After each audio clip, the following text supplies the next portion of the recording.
Captain Elias Rowe stood alone on the observation deck of the UHS Horizon, a human exploration ship drifting quietly near the edge of the Orion Belt. The ship's engines were silent, its crew asleep.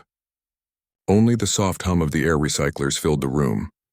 Elias wasn't looking at any specific star. He was just staring, thinking. He had been in space for 10 years, and sometimes silence was the only friend that stayed. Then he heard her voice. "If I sit right here," she murmured softly, "will you still pretend you don't care?" He turned. Lieutenant Mira Cade stood by the doorway, a cup of steaming synth coffee in her hands. Her dark hair floated slightly in the ship's gentle gravity field. She looked tired, maybe more than him. Elias tried to smile, but it came out weak. "You should be asleep, Lieutenant." "And you should stop pretending you're made of steel," she replied, walking toward him. Without waiting for permission, she sat down beside him, right on the edge of the metal floor where the stars looked close enough to touch. For a while, neither spoke. The stars moved slowly across the viewports. A nearby nebula painted blue light over their faces. Elias finally said, "You shouldn't worry about me. I'm just thinking about home." "Earth?" she asked. He nodded. "It's been so long I can barely remember what the air smells like, or how sunlight feels." Mira looked at him, her voice soft. "You remember enough to miss it. That means something." Elias wanted to say something back, but the ship interrupted them. A low, distant tone echoed through the deck on a system alert. "Proximity warning," the computer said. "Unidentified object approaching." Elias straightened. "Show me." The main screen lit up. A small object drifted in the dark, metallic, rotating slowly. No signal, no lights, just there. Mira frowned. "A derelict?" "Maybe," Elias said, eyes narrowing. "Or something left behind." They called the bridge crew. Within minutes, a handful of sleepy officers filled the room. The object was only a few hundred meters away now. It looked like a sphere, dull gray, covered in scratches. "Could be alien tech," said the science officer, "or old Earth equipment. Hard to tell." Elias nodded slowly. "Let's pull it in carefully." The retrieval arms extended from the ship, grabbing the object and bringing it into the cargo bay. Once it was secured, Elias and Mira went down to inspect it. The sphere was about the size of a human head. Strange markings ran along its surface, not any language they knew. But one thing stood out. A small plate near the base said, "Property of United Earth Research Division, 2124. Mira's eyes widened. "That's impossible. That division was shut down almost 100 years ago." Elias touched the metal gently. "Then this thing has been drifting out here for a century." The sphere suddenly blinked, a tiny light flickering on its surface. Everyone stepped back. "It's powering up," Mira whispered. The sphere emitted a soft tone. Then a voice, human, female, and clear, filled the air. "Project Horizon. Status unknown. Crew? Status unknown. Searching for signal." The room went silent. Mira and Elias exchanged a look. "She said Horizon," Mira whispered. "Our ship's name." Elias's pulse quickened. "This isn't a coincidence. This thing was part of our program, and maybe the first one." The sphere continued, its tone almost sad. "Mission incomplete. Waiting for return signal from Captain Elias Rowe." Everyone froze. The captain stared at it, speechless. "That's my name." Mira stepped closer. "What does that mean?" "How could it know you?" Elias shook his head. "I don't know. But if this thing's been out here for a century, maybe someone else made it before us." The voice spoke again, quieter this time. "If you hear this message, we believed you would come. You always come." The light faded. The sphere went silent again. Mira looked at him, her eyes wide. "Captain, I think someone wanted us to find this." Elias stood still, mind racing. "Or they knew we would." He looked back through the small window of the cargo bay where the stars shone endlessly. Humanity had always believed the universe was too big for coincidences. But maybe, just maybe, someone out there had known exactly where they'd be. Mira broke the silence, her voice soft again. "So, Captain, still pretending you don't care?" Elias gave a faint smile. "No," he said quietly. "Not anymore." The ship drifted through the stars, the strange sphere resting quietly between them, waiting for answers, or memories to return. Far beyond, in the silent dark, a faint echo of a human voice repeated across time and space. If I sit right here, will you still pretend you don't care? Captain Elias Rowe watched it through the glass wall, arms crossed, mind heavy with questions. Every few seconds, a soft blue light pulsed on its surface as if it were breathing. Mira Cade entered quietly, holding 2 cups of synth coffee. She handed one to Elias without a word.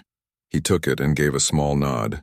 You ever get the feeling, he said, that we didn't find this thing, it found us? Mira smiled faintly. You think it's alive? Elias shook his head. Not alive, but aware. Like it's waiting for something, or someone, she said softly, reminding him of the voice they'd heard, the one that said his name. The air between them was heavy with unspoken questions. Outside the viewport, the stars drifted by in slow motion, as if the universe itself was listening. Later that day, the science team began their work. Dr. Leon, the ship's physicist, scanned the sphere with gentle pulses of radiation. Every time they touched its surface, the blue light flickered, not in random patterns but in rhythm like a heartbeat. Captain, Leon said, I think it's responding to us. The light pulses aren't just decoration and they're communication. Can you translate it? Elias asked. Not yet, Leon said, but it's using a pattern similar to human language, frequencies that match our old Earth-based data codes. Mira leaned over the control table. So this thing might be talking to us in a human way? Leanne nodded slowly. Yes, but it's missing something, a piece of code maybe. If we can match it, we might open a channel. Elias's gaze hardened. Do it. For hours, the research bay hummed with quiet focus. The crew ran tests, tried every frequency they could think of. But nothing worked. The sphere stayed silent, pulsing gently like it was asleep. As the crew left one by one, Mira stayed behind. She sat on the floor near the sphere, just as she had sat beside Elias the night before, and stared at its soft glow. If I sit right here, she whispered to it, repeating her own words from before, will you pretend you don't care too? The sphere blinked, once, then twice, like a reply.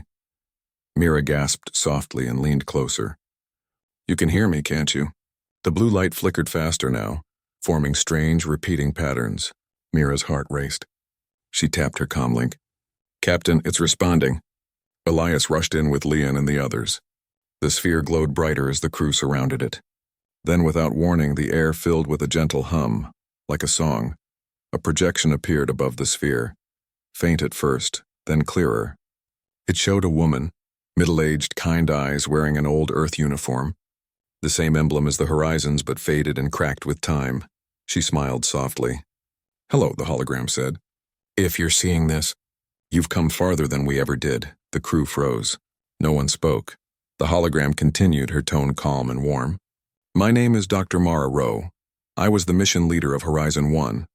We built this device to carry a message, a map of our hopes, our mistakes, and our promise. If humanity ever reached the stars again, we wanted them to remember who they were. Mira turned to Elias, eyes wide. Rowe, she has your last name. Elias felt his chest tighten. She's my ancestor. The hologram smiled faintly as if hearing him. To my descendants, and or to anyone who still believes in the human heart, this is for you. The projection shifted. Images of old Earth appeared, oceans, forests, cities glowing in the night. The crew watched in silence. For many of them, this was the first time they had seen Earth not as a word in a book, but as a living, breathing world. Dr. Mara's voice continued. We left Earth because we wanted to reach the unknown. But in doing so, we forgot what we were reaching for. We lost contact with home. We thought we were alone. The images changed again, now showing the first Horizon ship, ancient and rusted, drifting through space. We failed our mission, she said softly. But if this message survives, then maybe our dream didn't die with us. The hologram flickered, the voice cracking slightly. Captain Elias Rowe, if you're out there, remember this. Humanity's strength isn't in its machines or its weapons. It's in the people who still choose to care even when the universe forgets them. Then the light dimmed and the projection ended. The sphere went quiet again. For a long time, no one moved. The only sound was the faint hum of the ship. Finally, Mira spoke. She knew your name. Not you maybe, but the idea of you. The one who would still care. Elias ran a hand through his hair, trying to breathe. She built this, not as a machine, but as a memory, a message across time. Leon nodded. A time capsule. But more than that, it's alive. The sphere adapts to who it talks to. It recognized you as the key. Elias turned toward the stars again. Then maybe there's more. Maybe she left something for us to find. Mira stepped closer. A map? Exactly. They spent the next day decoding the faint energy patterns left behind in the sphere's memory. Each pulse, each flicker of blue contained coordinates. Not just random points, but a path leading beyond the Orion belt. When they mapped it out, it formed a perfect spiral ending at a single, isolated star system on the edge of known space. Leon zoomed in. There's no record of any colony there. It's completely dark. Mira looked at Elias. Do we go? Elias didn't answer right away. He stared at the star map, at the pattern left behind by someone who had lived and died a century before him, hoping humanity would come this far. Yes, he said finally. We go. Before the jump, the crew gathered on the observation deck. The stars shimmered outside, waiting. Mira stood next to Elias again, just like before. She said humanity's strength was in people who still care, she said. Do you believe that? Elias looked at her and smiled softly. I do now. As the horizon prepared for the quantum jump, the sphere pulsed again, a steady heartbeat, calm and bright. The computer counted down. Jump in 5, 4, 3. At 0, the ship vanished into the fold, a ripple of light traveling faster than any human dream before it. When they emerged, everything was quiet. The star system was small, 1 sun, 2 planets, and a ring of debris. But in the distance there was something else, a structure, floating in the dark. It was vast, larger than any human ship, shaped like a giant ring spinning slowly. The surface shimmered with the same blue light as the sphere. Mira gasped. It's beautiful, Leon whispered. That's not alien. It's human. Look at the markings. Across the metal ring, faded letters spelled out, Horizon 1 Memorial Station. Elias felt his throat tighten. They made it. They just never made it back. The ship's scanners picked up faint power readings. The station was still active. Barely. As they approached, the sphere glowed brighter, vibrating softly. It was like it recognized home. Open a channel, Elias ordered. Static filled the bridge, then, faint, distant, a human voice came through. Welcome, Horizon 2. The crew froze. Identity confirmed, the voice continued. We have been waiting. A long time. Elias stood still, eyes wide, heart racing. They're still alive? Mira whispered. Or something of them is. The sphere floated gently into the air as if reaching toward the distant station. Its light became pure white now, glowing like a small star. Elias watched it and said quietly, Let's go meet them. The Horizon's engines came alive, carrying the crew toward the silent monument of human hope, where the past and future were about to meet. And as the stars shifted around them, Mira's voice echoed softly beside him. If I sit right here, will you still pretend you don't care?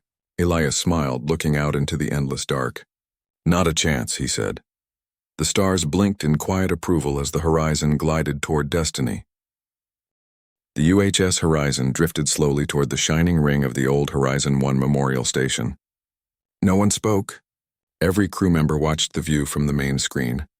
A giant ring half asleep in the dark, glowing with soft blue light. Dust and ice drifted around it like slow snow. Captain Elias Rowe stood at the front of the bridge, his hands clasped behind his back. The strange sphere floated beside him, still glowing gently as if excited to be home. Lieutenant Mira Cade whispered, It's so peaceful. Like it's been waiting all this time. Elias nodded. Waiting for us. The communication line crackled again. That same gentle voice that had welcomed them. Welcome, Horizon 2. We have been waiting. The crew looked at one another. Elias took a slow breath. This is Captain Elias Rowe of the United Human Ship Horizon. Identify yourself. There was a soft pause, then the voice replied. I am Mara Unit, caretaker of this memorial. My task is to keep the dream alive until humanity returns. Mira's eyes widened. Mara, that was the name of your ancestor. Elias nodded slowly. It's an AI built from her memories. She left a part of herself here. The ship connected with the station's docking ring. When the doors opened, a soft blue light filled the air. The corridors were silent but clean, preserved by centuries of care. The crew stepped inside carefully.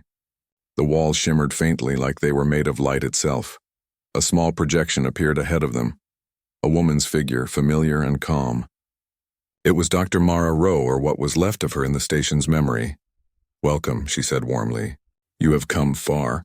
I knew one day humanity would find its way home." Elias stepped forward. "Dr. Rowe, or Mara Unit, we found your message. The sphere led us here." The hologram smiled gently. Then the message survived. "That means hope did too." The sphere floated beside her projection, pulsing softly.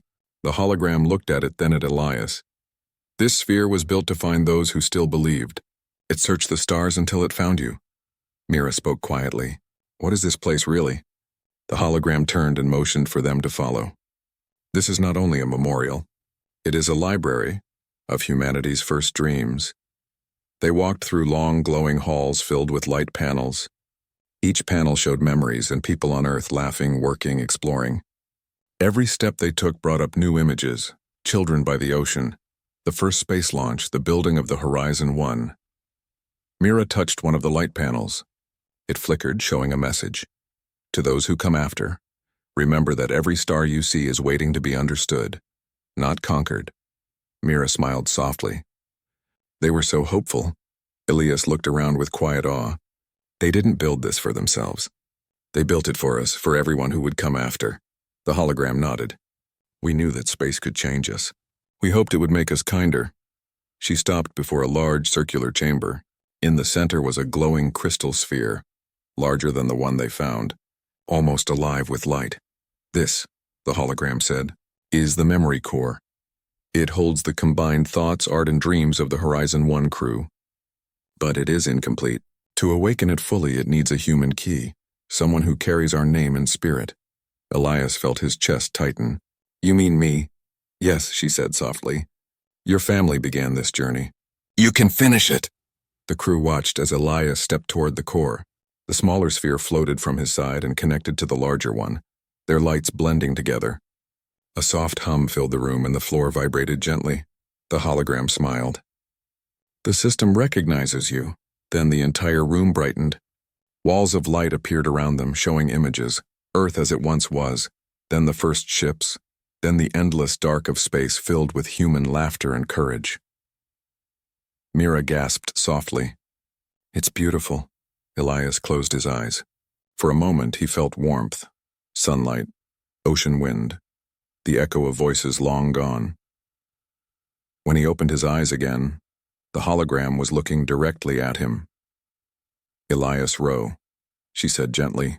"The Horizon 1 crew never made it home, but we left our memories here so that humanity would never feel lost again. You are the continuation of our dream." Elias swallowed hard.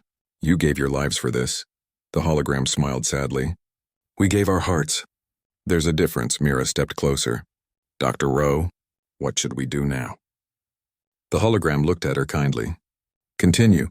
Carry this knowledge back to the rest of humanity. Let them know they were never alone." The lights began to fade slightly and the hologram's voice softened. "My time is ending. The station's power is nearly gone. But before I sleep again, there is something you should see." The chamber changed. A window opened in the ceiling, revealing the stars above. Hundreds of them forming a spiral pattern. It looked just like the map inside the first sphere. "These are the coordinates of every signal we ever sent," the hologram explained. "Each one is a beacon of human presence and a mark that says we were here. Follow them, and you'll find others. You are not the last." The crew stood in silence, watching the stars dance in perfect order. Mira whispered, "We're part of something so much bigger." Elias nodded slowly. "Bigger, but still human."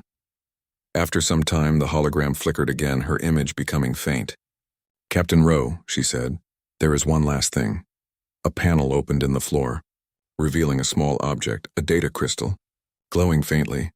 "This is the full record of the Horizon 1 mission," she said. "It contains our knowledge, our art, and our last words.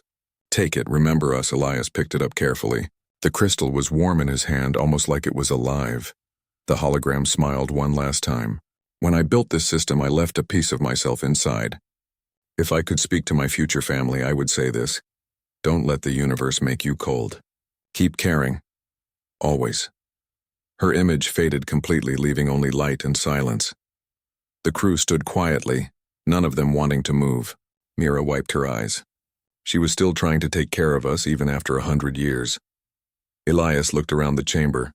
She did more than that. She reminded us who we are. The sphere beside him glowed once more, then dimmed gently, its task complete.